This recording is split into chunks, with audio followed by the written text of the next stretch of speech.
Hey everyone, welcome back to Star Atlas Dowcast, the #1 podcast for news, updates, events, and all things Star Atlas. I am Dowcaster, your host. Today's topic in Star Atlas 101 is DeFi and market making.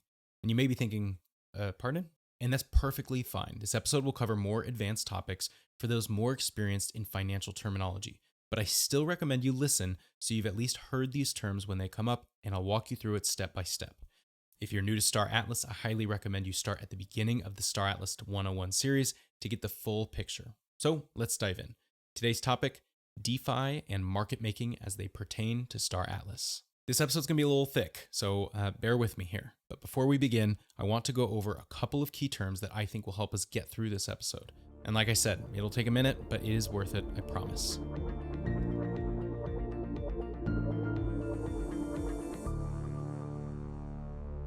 DeFi stands for decentralized finance, which is finance that does not rely on central financial intermediaries such as brokerages, exchanges, or banks. Instead, it utilizes smart contracts on blockchains. So if you'd like to make a transaction, your purchase doesn't need approval from a bank. It's verified by the blockchain, or the public ledger of transactions that is verified by computers and individual contributors on the network. So that's DeFi. Next, let's talk about what an asset pair is. An asset pair is what you see when you buy Bitcoin on a decentralized exchange or a DEX. Now, you've typically seen these asset pairs listed as Bitcoin/USD or BTC/USD. You might see BTC/USDC or ETH/USDC. An asset pair are the two assets you can trade against each other, or rather, the two assets you can exchange for one another. Now, we've all seen these listed somewhere, but I bet you'd also have the thought of, why can't I do ETH and Bitcoin or Bitcoin and Solana? Where are those asset pairs? Those don't exist in some exchanges because each asset pair has its own liquidity pool or huge amount of each asset, like a pool for traders to trade from. So if you see an exchange without ETH to BTC, it's because there is not a liquidity pool with enough of each asset. So that brings us to AMM, or automated market making, or automated market makers. In a centralized exchange, these exchanges will rely on market makers, like professional traders, to provide liquidity for each asset pair so that there is always enough to keep the price stable for the buyers. In a DEX, or decentralized exchange, however, we got rid of the middleman, remember? So now we have an AMM, or an automated market maker, that handles the liquidity pool. This, in short, means that traders don't have to go through the financial institution to make trades, but that's also partly why it's somewhat more volatile depending on the token. These automated protocols use self-executing computer programs called smart contracts to define the price of digital assets and provide liquidity. Here, the protocol pools liquidity into smart contracts, and in essence, users are not technically trading against counterparties. Instead, they're trading against the liquidity locked inside smart contracts. And these smart contracts are often called liquidity pools. Okay, so now that we understand what DeFi, asset pairs, liquidity, and AMMs are, let's move on to how they are utilized in Star Atlas. So we're kind of left with this question as we start here. What kind of financial activities can we actually partake in if there's no bank? Well, just because you don't go through a bank doesn't mean you can't participate in and provide financial opportunities on your own. For example, through a direct integration with the Serum DEX or decentralized exchange, players will be enabled to participate in decentralized finance activities through the in-game interface.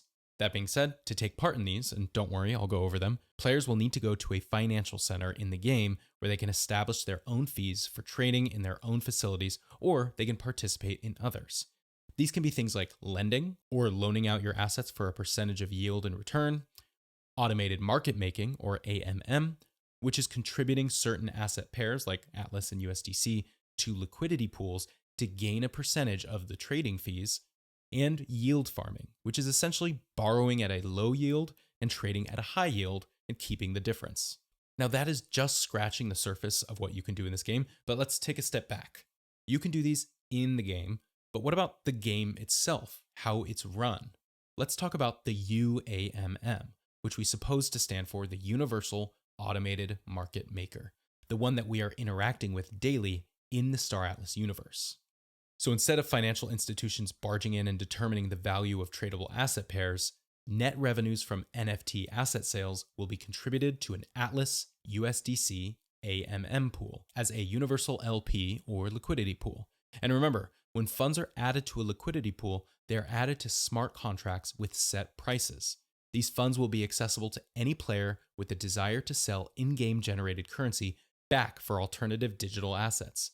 This next part's a mouthful, so let's break it down. Within the pool, Atlas Co. is a buyer of last resort, willing to purchase all remaining Atlas units at a price equal to USDT deposited in the pool divided by the total number of Atlas units in circulation. Let's break it down.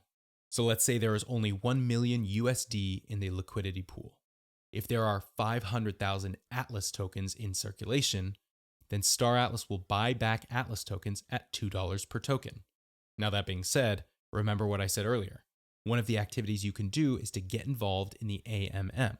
So if you contributed a specific ratio of Atlas and USDC to the universal liquidity pool, this would raise the value of the LP, make Atlas more valuable, and give you a share in the trading fees for your contribution. That's pretty cool.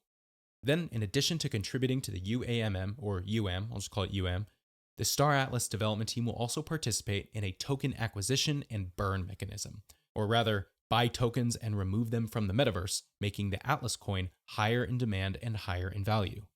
These purchases will occur on the same open market DEXs for which all players have access. And similar to UM contributions, Atlas repurchased will come from gross company revenues and will create deflation in circulating supply, which is another way of saying burning tokens to raise the demand and therefore raise the value. Wow, what a packed episode of DeFi knowledge. But of course, do your own research when it comes to decentralized financial literacy. None of what I said here is financial advice. I'm simply describing how the game will function. Thank you so much for joining me today as we talked about the DeFi activities available within Star Atlas. If you'd like to support this podcast, please consider doing so for as little as $1 a month at anchor.fm/StarAtlasDAOcast/support, and you could find the link in the description. This will give you an early access and be the first to know when our fundraising NFT release drops and other cool insider perks. If you'd like to sponsor or be featured on the show, email me at sponsor@StarAtlasDAOcast.com. And if you can't support monetarily, then please consider leaving a review on your podcasting app so more people can learn to play this awesome game. Thank you for listening, and never stop exploring.